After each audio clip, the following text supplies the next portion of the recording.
रात का वक्त था। पिया ऑफिस से घर लौट रही थी। तभी उसे किसी के रोने की आवाज सुनाई देती है। वहीं सड़क किनारे एक औरत कंबल ओढ़े बैठी थी। वो रोने की आवाज उसी औरत की थी। पिया धीरे से उस औरत के पास जाती है। माँ जी, क्या हुआ आपको? क्यों रो रही हो? आप अपने घर क्यों नहीं जाती? रोते रोते वो अपने ऊपर से कंबल हटा देती है। पिया उसे देखकर बहुत डर जाती है। तुम तो चुड़ैल हो। मैंने कुछ नहीं किया, मुझे जाने दो। मेरी माँ मेरा इंतजार कर रही होगी। मैं बहुत बूढ़ी हूँ, मुझे तो तुम्हारी आत्मा चाहिए, उसी से मुझे ताकत मिलेगी। चुड़ैल पिया के आगे हाथ फैलाती है और अपनी शक्ति से उसके अंदर की आत्मा अपने अंदर खींच लेती है। पिया वहीं गिर जाती है। सुबह जब कुछ लोगों की नजर पिया पर पड़ती है तो वो लोग उसे हॉस्पिटल ले जाते हैं। ये लड़की मर चुकी है, पर मेरी समझ में यह नहीं आ रहा, इस लड़की के शरीर पर एक खरोंच का निशान भी नहीं है। फिर ये लड़की कैसे मर गई? अगले दिन वो चुड़ैल कंबल ओढ़े शुक्ला जी के घर के सामने जाकर खड़ी हो जाती है। आज शुक्ला जी के सबसे बड़े बेटे यश का जन्मदिन है। घर में पार्टी चल रही थी। कोई है क्या? मुझ बूढ़ी को कुछ मिलेगा क्या? क्या चाहिए? मैंने कई दिनों से कुछ नहीं खाया, मैं बहुत भूखी हूँ। आज मेरा जन्मदिन है, इसलिए आप अंदर आकर आराम से बैठकर खाना खा सकती हैं।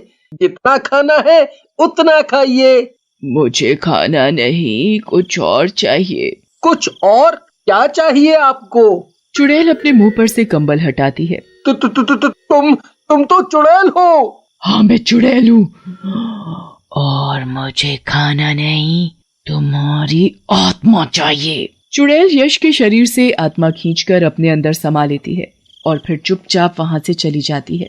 यश को दरवाजे पर पड़ा देख उसकी माँ कुसुम जोर से चिल्ला पड़ती है। मेरे बच्चे, ये तुझे क्या हुआ? तू उठता क्यों नहीं? आंखें खोल, कुछ तो बोल। कुसुम के रोने की आवाज सुन अंदर से बाकी लोग भी बाहर आ जाते हैं। सभी मिलकर यश को अंदर ले जाते हैं। फिर डॉक्टर को बुलाया जाता है। डॉक्टर बताता है कि यश मर चुका है। सभी का रो रो कर बुरा हाल था। वहाँ चुड़ैल कंबल ओढ़े सड़क के बीचों बीच चली जा रही थी। तभी सामने से आती एक कार चुड़ैल को टक्कर मार देती है। चुड़ैल नीचे गिर जाती है।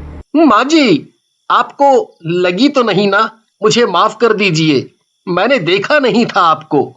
कोई बात नहीं बेटा, गलती मेरी ही है। मैं अब बूढ़ी हो चली हूँ ना, इसलिए गिर गई। इसमें तुम्हारी कोई गलती नहीं। आइए, मैं आपको अपनी गाड़ी से आपके घर छोड़ दूं। ठीक है बेटा, तुम्हारा बहुत बहुत शुक्रिया। रमेश को बिल्कुल भी पता नहीं था कि वो बूढ़ी औरत एक चुड़ैल है।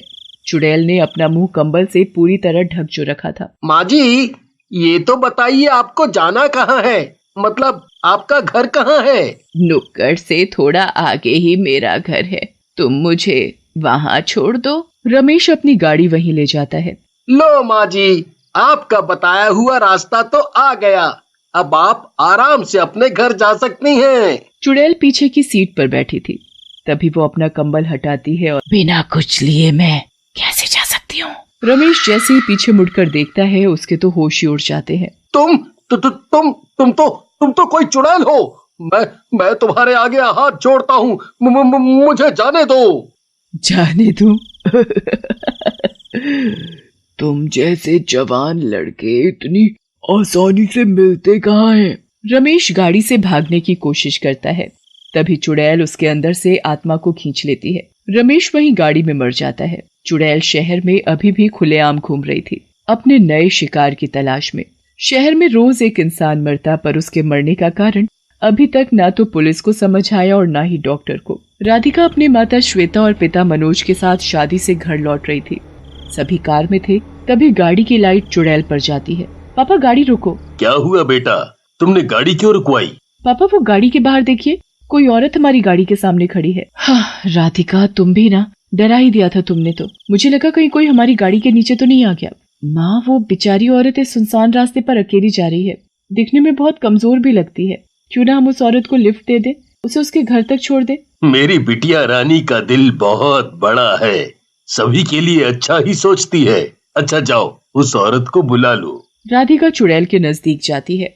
चुड़ैल ने अपने को पूरा कंबल से ढक रखा था। क्या हम आपको आपके घर छोड़ दें? बिटिया, मेरा कोई घर नहीं है, मेरे बेटे ने मुझे धक्का देकर घर से निकाल दिया है। अब मैं बूढ़ी औरत कहाँ जाऊं? राधिका को उस पर तरस आने लगता है। ये तो बहुत बुरी बात है। अच्छा माँ जी, क्या आप हमारे घर चल सकती हैं? हमारा घर बहुत बड़ा है, आप जब तक चाहे वहाँ रह सकती हैं।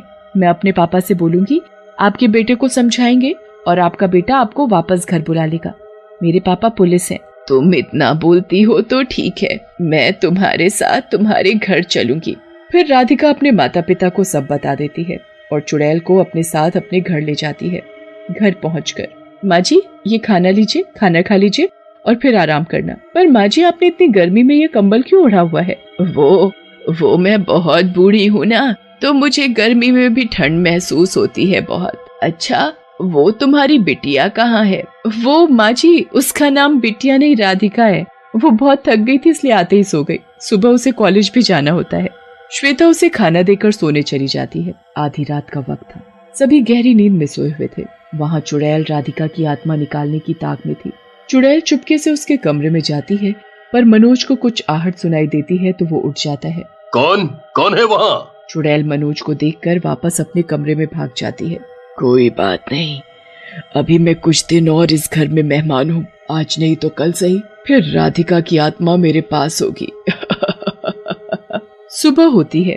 राधिका की सहेली चिंकी उसे अपने साथ कॉलेज जाने के लिए बुलाने आती है। राधिका कहाँ हो? कॉलेज नहीं जाना क्या? जल्दी करो, पहले ही बहुत देर हो गई है। तभी चिंकी की टक्कर उस चुड़ैल से हो जाती है और चुड़ैल का कंबल थोड़ा सा उसके मुंह से हट जाता है। तभी चुड़ैल जल्दी से कंबल वापस ओढ़ लेती है। तुम कौन हो? पहले तो कभी नहीं देखा मैंने तुम्हें इस घर में। तभी राधिका आ जाती है। वो हमारे घर की मेहमान है, कल ही आई है। पर वो उसकी सूरत। अब देर नहीं हो रही है तुम्हें? चलो अब रास्ते में सब बताती हूँ। दोनों सहेलियां घर से कॉलेज के लिए निकल जाती हैं। रास्ते में चलते चलते, राधिका, वो जो औरत तुम्हारे घर में है वो कुछ अजीब है, मतलब उसकी सूरत बहुत डरावनी थी देखने में। मैंने अभी तक उस औरत की सूरत नहीं देखी। वो हमेशा कंबल ओढ़े रहती है और हाँ, वो 1-2 दिन में वहाँ से चली जाएगी। बेचारी के बेटे ने उन्हें घर से निकाल दिया है। मैंने पापा को बोला है उसके बेटे को समझाने के लिए। और तू भी ना कुछ भी बोले जा रही है, डरावनी सूरत। मैं फिर भी बोलती हूँ, अपना ध्यान रखना। अच्छा मेरी माँ, ठीक है। देखो कॉलेज भी आ गया, अब चलो।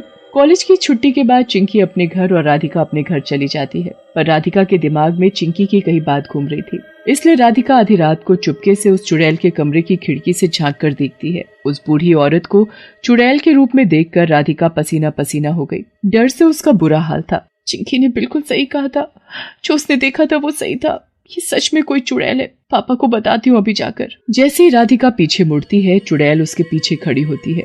बिना मिले ही चली जाओगी बिटिया रानी। माँ, पापा मुझे बचाओ। राधिका की आवाज सुनकर उसके पापा और माँ दौड़े चले आते हैं। राधिका को चुड़ैल के सामने खड़ा देख चौंक जाते हैं। चुड़ैल? हाँ, मैं वही बूढ़ी औरत हूँ जिसे तुम अपने घर में मेहमान बना कर लाए थे। अब तुम्हारी ये बेटी मरने वाली है, क्योंकि मैं अब इसकी आत्मा निकालने वाली हूँ।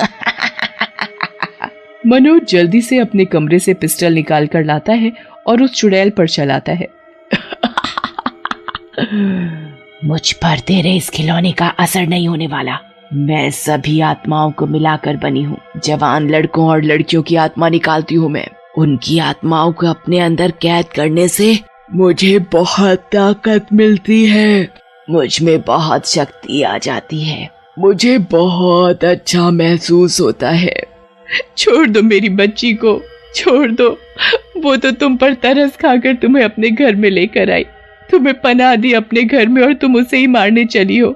अब मैं जरा भी नहीं रुक सकती। आजा, आजा मेरे अंदर और मुझ में समा जा। जैसे ही चुड़ैल राधिका के सामने हाथ आगे करके उसकी आत्मा निकालती है, वैसे ही सामने से एक तेज रोशनी आते हुए चुड़ैल पर पड़ती है। चुड़ैल जोर से चीखने लगती है। वो रोशनी राधिका के दादाजी की तस्वीर से आ रही थी। राधिका के दादाजी राधिका को अपनी जान से भी ज्यादा प्यार करते थे, इसलिए मरने के बाद भी वो अपनी तस्वीर के जरिए चुड़ैल पर वार कर रहे थे। नहीं, नहीं, मेरी शक्तियाँ कमजोर क्यों पड़ रही है? इस तस्वीर को तो मैं अभी उतार कर फेंकती हूँ। जैसे ही चुड़ैल तस्वीर को फेंकने के लिए उसे हाथ लगाती है, वैसे ही चुड़ैल जलने लगती है। फिर तड़प तड़प कर पूरी भस्म हो जाती है। चुड़ैल के अंदर जितनी भी आत्माएं थीं सब आजाद हो जाती हैं। मेरे दादाजी ने मुझे बचा लिया।